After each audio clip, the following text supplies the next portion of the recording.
경제 소식을 빠르고 친절하게 전달해 드립니다. 오늘 굿모닝 경제는 주원 현대경제연구원 경제연구실장과 함께하겠습니다. 어서 오세요. 네, 안녕하십니까. 자, 오늘 먼저 부동산 소식부터 좀 짚어보겠습니다. 이번 주 전국 아파트 값이 한 주 전보다 0.02%가 올랐습니다. 그러니까 지난해 1년 반 만에 지금 상승 전환을 한 건데 이렇게 부동산 시장이 다시 좀 들썩이는 배경 좀 어디에 있다고 보십니까? 가장 큰 거는 이제 우리나라도 이제 금리가 더 이상 올라가기 힘들다. 예. 그게 가장 컸던 것 같고요. 그동안 이제 뭐 한국은행이 최근에는 동결을 연속으로 뭐 두세 번 정도 했지만 기준금리를 계속 올리면서 시중금리를 따라 올라갔었거든요. 이제 그런 부분을 생각할 때 부동산을 이제 주택을 사시려고 하시는 분들이 자기 돈 갖고 사시는 분들은 거의 드물잖아요. 예. 뭐 아무래도 대출을 받아서 사는데 그 금리가 어디까지 올라갈지 모른다는 불확실성, 그것 때문에 주택 수요가 좀 낮아졌고 최근에 이제 금리가 좀 동결이 되니까 예. 아무래도 이제 그런 불확실성이 없어졌고 그리고 정부가 이제 한 1, 2년 전부터 좀 부동산 시장의 규제를 많이 풀었죠. 예. 예, 그런 것들이 이제 종합적으로 합쳐지면서 요번에 이제 전국 아파트 가격이 이제 상승세로 전환했습니다. 네. 근데 보면은 이제 수도권에서 아파트 값이 좀 오른 거고 지방은 내림세가 이어졌는데 주택 시장 양극화가 그럼 더 심해지고 있는 것 아닌가요? 양극화라면 양극화라고 할 수 있는데 왜냐면 뭐 수도권은 오르고 서울은 아마 제가 알기로는 9주 연속 지금 올라가고 있거든요. 예. 지방은 계속 마이너스인데 그런데 지방의 마이너스 폭도 이번 주에는 이제 마이너스 0.03%지만 저번 주에는 마이너스 0.04%였거든요. 네. 그러니까 감소폭도 감소를 하고 있어요. 그러니까 사실 뭐 그 주택 시장에 보면 이렇게 침체기를 겪고 올라갈 때는 서울, 수도권, 지방의 순서로 올라가거든요. 예. 그래서 네. 아마 지방도 뭐 속도는 느리지만 수도권이 상승세로 꽤 오래전에 전환된 것처럼 같이 올라가지 않을까 언젠가는 그렇게 생각이 됩니다. 예. 그러면 그 집값이 이제 확실히 바닥을 찍었다 이렇게 판단해도 되는 건지도 좀 궁금하거든요. 요새 그런 질문을 참 많이 받는데요. 예, 상당히 말씀드리기는 곤란하죠. 왜냐하면 시장이기 때문에 다만 금융위기나 외환위기 때 그때 이제 우리가 이제 주가가 주택 가격이 많이 폭락했던 그런 경험이 있는데 그런 이제 그 과거의 경험상으로도 우리가 체감적으로는 많이 폭락했다고 생각을 했지만 한 10%에서 20% 정도밖에 안 돼요. 예. 그러니까 지금도 한 그 정도 되거든요. 그래서 어떤 그 가격의 수준을 볼 때는 바닥은 맞는 것 같고 다만 이제 최근 집을 사시는 분들이 높은 금리에도 불구하고 집을 사시는 분들은 사실 저는 실수요자가 많다고 봐요. 그런 금리를 떠안고라도 사는 거니까 투기적 수요라면 지금 금리에는 집 사기가 좀 꺼려지죠. 예. 그런 걸 생각할 때 투기적 수요가 일부 있긴 하지만 그 코로나 때 우리가 이제 기준금리가 상당히 낮아지고 뭐 미국 같은 경우는 제로금리까지 갔고 유동성이 풍부했을 때 그때 막 집값이 올라갔잖아요. 예. 그때를 생각하시면 안 될 것 같아요. 그러니까 지금의 유동성 상황은 그 유동성 상황은 아니기 때문에 바닥은 쳤지만 아마 올라가는 것도 그렇게 빨리 올라가지는 않고 좀 천천히 올라갈 거다라고 생각이 됩니다. 아까 그 금리가 어느 정도 이제 올라가지 않을 걸 예상하고 이제 거래가 활성화되고 있다라고 말씀을 해주셨는데 얼마 전에 또 코픽스는 올랐거든요. 예, 이 부분이 또 거래에 좀 영향을 미치는 부분은 없을까요? 조금 이제 오르는 게 최근에는 변동폭이 이게 크진 않아서 네. 과거처럼 뭐 갑자기 올라가고 뭐 크게 올라가고 그런 거기 아니기 때문에 크진 않아서 상관은 없는데 근데 이제 코픽스를 기준으로 이제 그 금리가 결정되니까 타이밍을 잘 잡으셔야 될 것 같아요. 이게 최근에 이제 올라간다고 쭉 올라가는 건 아니고 이렇게 오르락내리락 할 거거든요. 그래서 주택을 구입하시는 분들은 그 타이밍을 잘 잡으셔야 될 것 같다. 조금이라도 이자를 좀 줄이시려면 그렇습니다. 네. 일단은 뭐 집값이 좀 바닥을 찍었다 이런 인식은 많이 퍼진 것 같은데 그래도 이제 지난해 하반기부터 올 상반기까지를 보면 부동산 시장 침체에 대한 우려가 좀 컸었잖아요. 네. 실제로 부동산 가격이 하락하면서 가구당 순자산이 사상 처음으로 감소했다고요.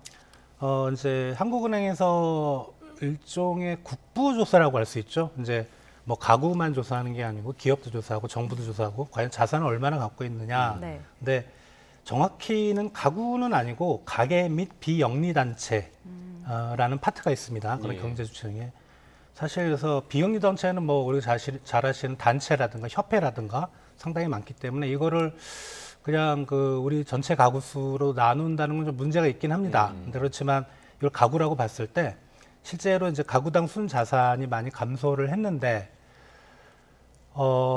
저게 우리 가구, 그러니까 기업하고 정부의 자산 비중은 가구하고 좀 많이 틀립니다. 그러니까 우리가 금융자산, 비금융자산, 특히 이제 비금융자산이라면 부동산인데 정부나 기업은 이쪽이 좀 작고, 근데 가계 쪽은 전체 자산 중에 주택이 51%, 부동산이 24%입니다. 두 개를 합하면 한 4분의 3이 다 부동산 쪽에 몰려 있는 거죠. 그렇죠.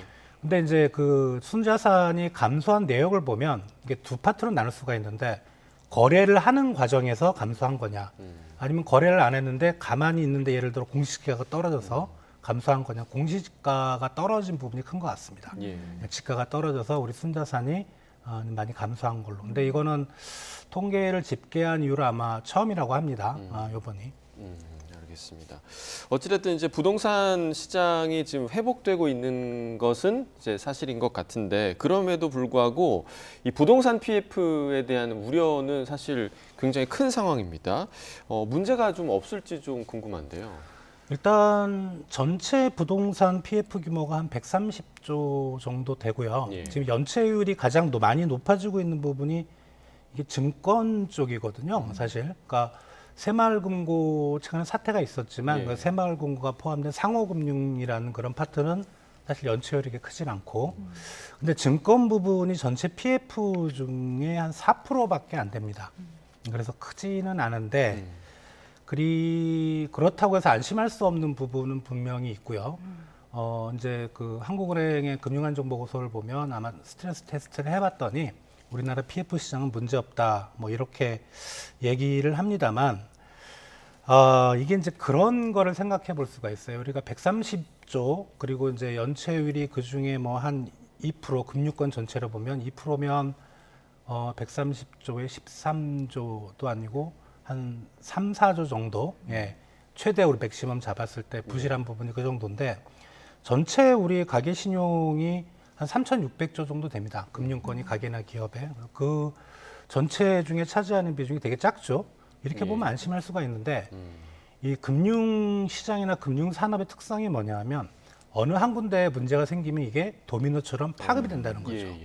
근데 그런 부분을 생각할 때 금융안정보고서처럼 스트레스 테스트를 해봤더니 우리 금융권이 괜찮다. 이걸 안심할 수 없는 거죠. 그러니까 미국 연준도 사실 자기들이 금리 올리기 전에 스트레스 테스트를 해봤는데 아무런 문제가 없었다. 이랬는데 막 터지거든요. 그러니까 사실 이 부분은 좀 금액 자체로는 우리가 큰 금액은 아니지만 분명히 만약에 도미노처럼 연쇄 효과 이런 걸 우리가 금융당국도 상당히 좀 심각하게 준비를 해야 될 것 같고 생각이 됩니다. 네. 다음 소식 또 보겠습니다. 저희가 고령화 문제를 이 시간에도 좀 여러 차례 전해드렸는데, 직장이나 일터에서도 이제 고령화가 나타날 것으로 보이더라고요.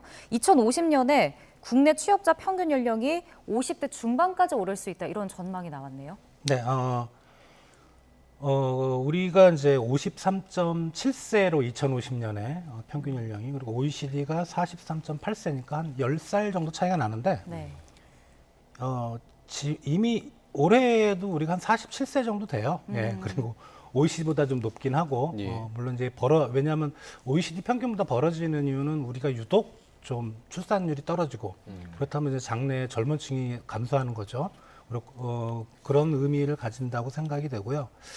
요거는 근데 뭐 최근에 부상된 이슈가 아니고 뭐 10년 전에도 부상이 됐었고, 사실 경제를 움직이는 어떤 주력 핵심 계층은 젊은 층이거든요. 그러니까 최근에 우리 일자리가 많이 늘어나는데 노인 일자리고, 그 노인 일자리를 우리가 뜯어보면 사실 고부가 일자리는 아니었거든요. 뭐 그런 걸 생각할 때 이런 부분이 상당히 좀 우려가 되는, 어떻게 보면 노동력의 질적 수준은 성장률을 떨어뜨리는 요인이 될 수가 있거든요. 그런 부분은 좀 우려가 되는 부분입니다. 네, 그러니까 말씀하신 것처럼 성장률을 떨어뜨린다, 그러니까 국가 경쟁력이 좀 하락할 수 있다, 이런 우려가 나올 수밖에 없는데, 뭐 어떤 대책이 좀 필요할까요? 갑자기 출산율을 높이기는 상당히 어렵죠. 뭐 그런 정책들은 꾸준히 해야 되겠지만, 그런 이제 OECD 선진국들하고 우리하고 다른 점이 뭘까? 뭐 OECD 모든 국가가 그러진 않지만 다른 나라들은 좀 적극적인 이민 정책을 받아들이거든요. 사실 평균 연령을 낮추는 데는 그것만큼 좋은 정책이 없고요. 예.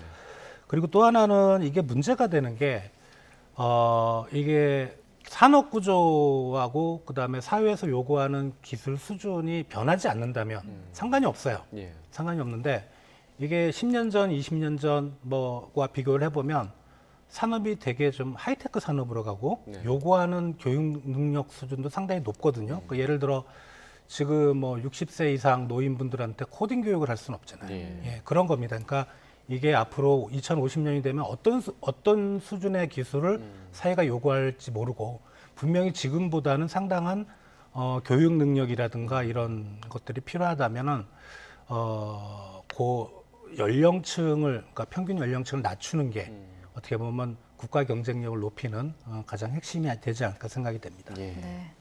끝으로 해외 증시도 보겠습니다. 뉴욕 증시가 혼조세를 보였는데 기술주 중심의 나스닥이 좀 많이 떨어졌더라고요. 이거 이유가 뭐였나요? 이유는 간단합니다. 나스닥이 그동안 너무 많이 올랐어요. 예, 조정을 받아야 될 것 같고 실제로 기술 관련 테크 기업들의 실적들이 조금씩 안 좋아지는 걸로 테슬라를 비롯해서 그렇게 나오고 있는데 네.